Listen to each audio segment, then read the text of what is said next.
butt rap. Welcome to Sunshine Cathedral's Queer God Squad. It's Friday, August the 23rd, 2024. I am Reverend Dr. Darrell Watkins, the senior minister here at Sunshine Cathedral. I am Reverend Dr. Robert Griffin, the executive minister. Faith and religion can be complicated for the LGBTQ plus community. Surveys show that evangelical faith is the justification for the greatest attacks on the LGBTQ plus community.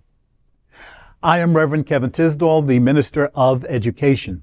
The Queer God Squad is going to explore our religious community. Let's explore the big news of the day and what it means to you. This is live, and then we are available on demand. If our community is important to you, share this news with your friends and family. Join the conversation on your favorite streaming platform and social media. At Sunshine Cathedral, we're here to tell you that you're God's miracle, not God's mistake. This is the Sunshine Cathedral perspective. Lesbian put on no-fly list for having sex with a man. Yeah. Gay City News reported that Erin Wright was trying to board her American Airlines flight when she was removed from the queue and told that she was on a no-flight list. When she asked why, she learned that she had been identified as someone who recently had sex with a man on a flight while drunk. She denied the claims and further emphasized that it would never happen because she is a lesbian. Wright said she was forced to pay an extra $1,000 in addition to the original $400 she paid for the flight to rebook her flight. This new flight required her to wait for 8 extra hours before she was able to leave for her final destination.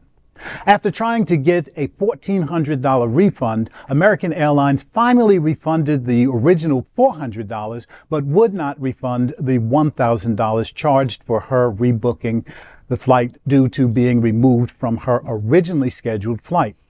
Eventually, after much back and forth, American Airlines finally conceded that Wright was probably not the woman who had sexually misbehaved.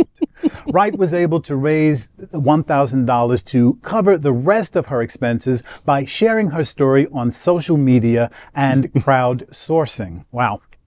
She is considering further action via small claims court or the Department of Transportation.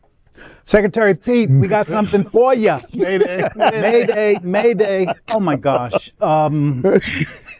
We're chuckling, and I'm just wondering, was this original woman having sex in the cabin, or did they at least go to the lavatory and take care of business there? There are so many ways that we get on no-fly lists. You have shut up. If you have a common name, you might wind up on a no-fly list. If you have a foreign name that sounds Middle Eastern, you may wind up on a no-fly list. I think that the airlines, the TSA, all of them need to have a better way of identifying people who are problematic to them. Apparently, this person was only banned from American Airlines, and luckily Ms. Wright was able to get a flight somewhere else. But it just goes to tell you, you never know what's going to happen when you go to the airport. Right? What a nightmare, though. Yeah. I mean, like, she was on her way to a wedding in New Orleans. I forget where she was from. Maybe New Mexico. You know, I forget where she's coming from, but she's going to New Orleans for a wedding. And she's in the queue. I mean, she's getting on the plane. This isn't like through security. No, she's been through TSA. She's been through all of it. She's checked her luggage. I mean, she's done everything. She's waited. Her group is boarding, you know, group 3, and she's boarding. And at the thing, they're like, oh, no, afraid not. Aren't you the woman who was all over some dude with drunk? And did you see her? A very attractive woman, but clearly, like, if you didn't, I'll just say this. If I ain't, she ain't. I'll just say this. If she told me she was a lesbian, I'd believe her. You know what I mean? Like, look, so yes, this very attractive woman, but clearly you'd be surprised to see her all on top of some dude. You just would. And so, but you know, that's wrong too, to judge people by, you know, appearance or name or, you know, whatever. That's any kind of profiling. But still, you think I look like someone who did a thing some other time? Is there fingerprinting? I mean, how can I prove? And she asked him in the conversation, she says, how can I prove that wasn't me? How do you prove a negative? Yeah, how do I? I mean, should I kiss some guy and it makes me vomit? Would that, what should I do? So it was just ugly. She had an important thing to be at. It caught her completely out of the blue. It cost her a lot of money. And it's one more time, that could have been anybody, I guess, but it's one more time that a queer person is demoralized and degraded publicly for being different. And so maybe it was just unlucky. She just happened to be a queer person, blah, blah, blah.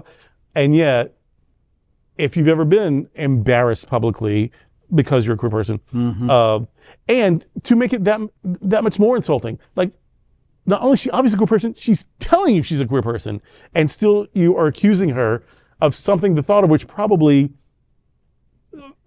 doesn't make her happy at all. You know what I mean? So it was just a nightmare, and I hope all involved do much better than they've done so far in making amends for this. Here's my, joking aside, here's my take on this. The checks and balance of this broke down. Oh, yeah. She should not have even been allowed to check in for her flight. If she was a problem, she should have been able to book. Book her flight or check in for the flight, or when she got to the airport and they do whatever they do. That should have been stopped at the front desk. That allowed this to go that far was a major breakdown and something. And you're right. Here's yet again someone being embarrassed, whatever for this reason that she's clearly didn't do. But even just like, I don't understand, how did someone get that far if I'm on a no-fly list? How do I get that far? How did the actual perpetrator get off the plane? If that happened and you're all snuggled up and going too far and being all wrong, how did you get from your seat where all this misbehavior is happening? How did you get off the plane without an air marshal or a police officer waiting for you when you landed? That's true. How is this mistake even possible? How are you trying to track this woman way after the fact that, this will look kind of like her? No, that was bad form all the way around. And I just hope that either this person or somebody will go find the actual person that happened to, and to put them side by side. Do we look anything alike? Or what was the just this whole name thing? I go back to my original principle. Something broke down somewhere that could have prevented any of this from happening. Something happened. Something happened. Something needed to be did. And I still don't think that it was anything to do with TSA, and I don't even think that it had anything to do with American Airlines processing. Maybe the flight attendant that was on that flight looked up and saw her and said, wait a minute, that was the one who X, Y, and Z, without any proof or validation. And I really don't think that the airline knew what was going on, because I'm not sure that an airline has a specific no-fly list. Maybe they do, but I would imagine, this one was too weird. I imagine if I'm traveling internationally, if I haven't put my passport number in on all the documents, guess what they're going to do? They're going to call me up to the ticket counter and say, "Can I see your passport, please?" Yes. If this person's on a no-fly list, somebody knows that I'm on a That's no-fly what list. I would think. Because this is an internal thing. Because she wasn't on a Homeland Security no-fly list, Right. or she couldn't get on another plane. Right. So this was was some internal specific to American and Airlines. wrong. Yeah. Okay, Secretary Pete, we're calling you up. Yeah, I'm telling you, this one's yours. Yeah. A fellow member of the committee has been done wrong. Fix this, Secretary Pete. Well, that's the day with the Queer God Squad. We want to thank you for joining us. We're here daily at 3 p.m. to have some fun and to discuss what our LGBTQ plus community is talking about. Sunshine Cathedral is the world's largest progressive queer church. Progressive, queer, and God are words that naturally should go together. And we are all in this together. Remember that. You are God's miracle, not God's mistake. Until the next time, we are the Queer God Squad. Goodbye.